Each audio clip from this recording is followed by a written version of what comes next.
Vārds Latvijas ārlietu ministrei Baibai Bražai. Lūdzu, ministras kundze. Sveicināti visi šodien priekš manis īpaša diena. Labs draugs un kolēģis Moldovas premjera vietnieks un ārlietu ministrs Mihails Popšojs ir vizītē Latvijā. Un mūsu attiecību ciešumu raksturo tas, ka mēs esam faktiski pēdējās nedēļas katru nedēļu satikušies dažādos formātos, dažādās vietās, bet vienmēr ir ļoti patīkami, protams, ka ir tā iespēja tiešām satikties divatā un tad arī dziļāk izrunāt tās lietas, kā mēs uztveram pasauli, kādas ir kopīgās intereses, kādi draudi un kādu tālāk kopīgu rīcību mēs varam darīt. Un nav jau noslēpums, Latvija pilnībā atbalsta Moldovas integrāciju Eiropas Savienībā un arī sniedz daudz praktiskas palīdzības. Moldova ir būtisks partners mums. Mums vieno ne tikai tāda izpratne par vēsturi un nākotni, par valstu suverenitāti un starptautiskajās tiesībās balstītu pasaules sistēmu, bet arī, protams, par to, kādā veidā tie draudi, ko Krievijas agresija radījusi, ietekmē mūsu valstis. Un tāpēc Moldovai, protams, kā kaimiņu valstī Ukrainas ir savs specifisks skats uz dažādām lietām, daudz informācijas. Viņi ir uzņēmuši per capita vislielāko ukraiņu skaitu, bēgļu skaitu Moldovā un nodrošinājusi daudz atbalsta, praktiski atbalstu tur. Bet arī mums ir viens no retajiem tiešajiem avioreisiem Rīga-Kišiņeva, kas ir ļoti populārs un kas savieno, protams, mūsu valstis, bet arī plašākus reģionus. Un arī tādas ļoti praktiskas tautu attiecības. Mēs esam uzņēmuši pietiekoši daudz Moldovas studentus un apmācījuši šeit gan eirointegrācijas, gan starptautisko tiesību jautājumos. Mēs arī esam snieguši palīdzību Moldovas enerģētikas sektoram, kā es teicu, ļoti arī tādas praktiskas eirointegrācijas procesu līmenī. Bet arī novērtējam Moldovas ekspertīzes zināšanas un tādu viedumu, kas attiecas uz viņu izvēlēm. Tā kā attiecības ir ne tikai neproblemātiskas, bet viņas ir ļoti labas un augošas. Un arī tas, ko šodien mēs izdiskutējām jau par tālākajiem arī ekonomiskās sadarbības mehānismiem, mūsu uzņēmējiem ir interese informācija, komunikācija, tehnoloģijām, atjaunojamām enerģijas sektoram un citiem. Un tā kā, jā, bija ļoti labas sarunas mums šodien. Paldies, ministras kundzei. Vārds Moldovas ministra prezidenta vietniekam, ārlietu ministram Mihailam Popšojam. Lūdzu. Paldies, ministras kundze Baiba Braža, dāmas un kungi. Ir liels gods šeit būt Rīgā šodien. Sevišķi esmu pateicīgs par ļoti silto uzņemšanu šeit. Latvija ir bijis uzticams Moldovas Republikas partneris jau kopš neatkarības iegūšanas. Latvija bija viena no dažām retajām valstīm, kas uzreiz atzina Moldovas neatkarību, un mūsu draudzība ir augusi. Latvija arī ir spēcīgi atbalstījusi Moldovas Republikas ceļu uz Eiropas Savienību. Mēs esam tiešām pateicīgi par atbalstu šajā ceļā. Pagājušajā gadā mēs svinējām jūsu 20 gadu jubileju Eiropas Savienībā un NATO, kas ir svarīgs punkts.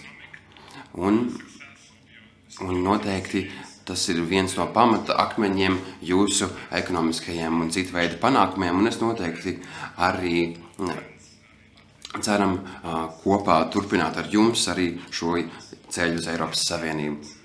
Mēs arī esam ļoti priecīgi, ka mūsu apmaiņa ekonomiskajā ziņā virzās pozitīvā gultnē. Mums ir bijis Moldovas Latvijas biznesa fórums janvārī Rīgā un vēl viens arī aprīlī Kišiņevā. Tādā veidā vairāk tiek iesaistīta uzņēmējdarbības kopiena, kas ir ļoti šajā gadījumā noderīgi, ka mums ir tiešais avio reiss. Air Baltica mums atver logu uz Baltijas un Ziemeļvalstu pasauli, kas noteikti ir noderīgi, savienojot cilvēkus, uzņēmumus Un arī ar nepacietību gaidām lielāku Latvijas investoru piesaisti Moldovas Republikā, kas varētu mums palīdzēt straujāk virzīties Eiropas Savienības virzienā. Mums ir lieliska sadarbība dažādos līmeņos, ne tikai cilvēku starpā, bet arī valdību līmenī, arī augstākajā līmenī.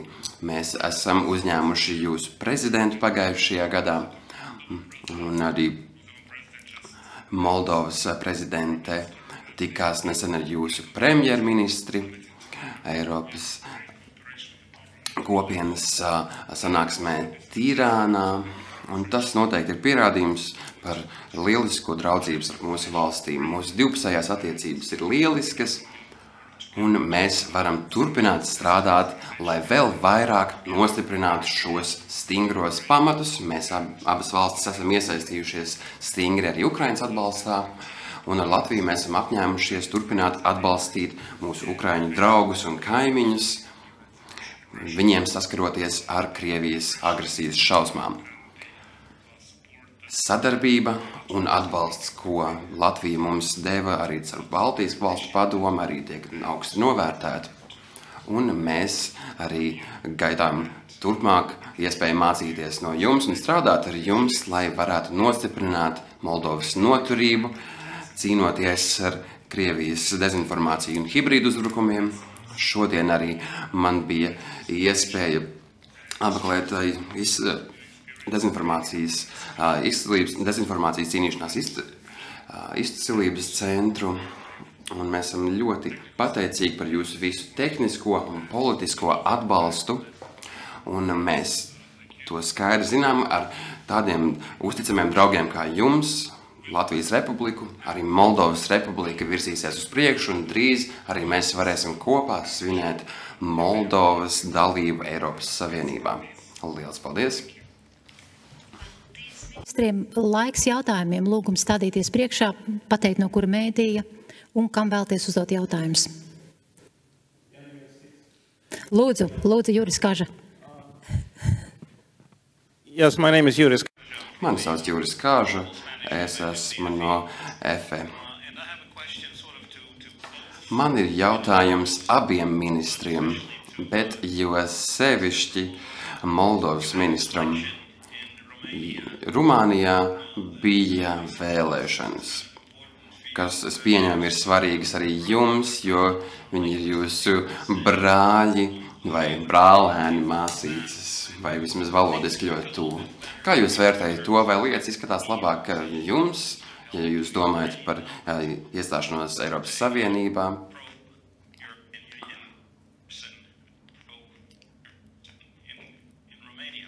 Ja tiek ievēlēts proeiropisks spēks Rumānijā. Es vēlētos arī uzdot jautājumu abiem diviem. Šodien Donalds Trumps sazvanījās ar Vladimiru Putinu. Vai ir kādas bažas par tā sauktajiem uguns pārtraukšanām vai kādiem citiem nosaukumiem, kas tiek mētāti apkārt, runājot par Ukrainu? Jūs esat blakus Ukrainai, jūs esat gandrīz uz frontes līnijas. Kā jūs redzat nākotni vai iespējamos iznākumus tam, ko dara Trumps? Rumānijas vēlēšanas bija mums tik svarīgas, ka es tur balsoju, jo es esmu arī Rumānijas pilsonis kā daudz Moldāvi. Un arī biju Igaunijā tajā laikā, un es devos uz Rumānijas vēstniecību Igaunijā. Un tā arī daudzi Moldāvi balsoja vēlēšanās. Daudzi, protams, balsoja par Rumāniju, kas ir stabils Eiropas Savienības dalībvalstis, kas atbalsta savus sabiedrotos, un noteikti mēs esam priecīgi redzēt, ka Rumānija vēl aizvien būs Eiroatlantiskās kopienas stabils sabiedrotais, un mēs turpināsim strādāt ar mūsu brāļiem Bukarestē, lai varētu gludāk virzīties iestāšanās Eiropas Savienībā virzienā, protams, kopā arī ar citiem mūsu draugiem pasaulē. Runājot par situāciju, par mieru Ukrainā, mūsu amerikāņu draugu centieniem, mēs ticām konceptam miers caur spēku. Miers mums visiem ir vajadzīgs, bet spēks ir vienīgā valoda, kuru saprot Putins. Mēs zinām, ka prezidents Trumps ir spēcīgs līderis un ka viņam ir spējas un arī Amerikas Savienotajām valstīm ir iespējas artikulēt šo spēku un Ukraina ir parādījusi, ka viņi ir gatavi mieram un tikai Kremlim tagad jāpierāda, ka arī viņi ir, bet šobrīd pierādījumi tam ir ļoti vāji, un mēs pat redzam pretējo. Uz kaujas lauka Ukrainā, kur katru dienu tiek nogalināti civiliedzīvotāji, tiek iznīcātas UNESCO kultūras mantojuma vietas, infrastruktūra tiek iznīcināta.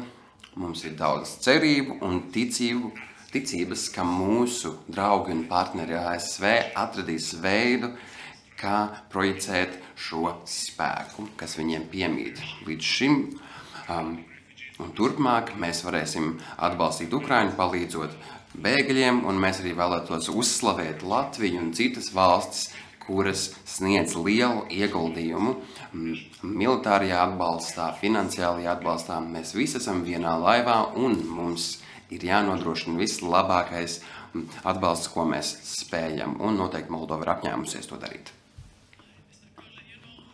Kažas kungs, jūs ļoti skaidri zināt manu nostāju. Mums vēl aizvien nav nekādu indikātoru, ka Krievija vēlētos mieru. Tajā pašā laikā visi centieni panākt mieru noteikti tiek atzinīgi vērtēti. Un tiem centieniem nevajadzētu negatīvi ietekmēt Ukrainas iespēju ilgstošam un taisnīgam mieram, bet arī nevajadzētu ietekmēt Eiropas Savienības drošību. Tādēļ mēs esam aktīvās sarunās ar ASV, lai darītu zināmas arī mūsu nostājas, arī tikāmies ar sekretāru Rubio, arī ar viceprezidentu kungu Vatikānā, un mēs arī zinām, ka prezidents Zelenskis arī ir ticies ar ASV delegāciju. Mūsu darbs ir sniegt visas šīs perspektīvas un nodrošināt, ka, lai ko mēs arī darītu, ja nāk miers, tad tas ir ilgstošs, taisnīgs miers. Arī prezidents Trumps par to ir izteicies. Tajā pašā laikā mēs visi labi apzināmies, ka Krievijas noraidījums 30 dienu uguns pārtraukšanai, kuru piedāvāja visa starptautiskā kopiena. Pat Brazīlijas prezidents Putinam zvanīja pēdējā brīdī un mēģināja viņu pārliecināt tikties, bet mēs vēl aizvien neredzam pierādījumus, ka Krievija vēlētos mieru. Tādēļ mums ir jābūt pārliecinātiem, ka ja Krievija nespēr šos soļus, mums ir jāspēr pašiem savi soļi, stingrākas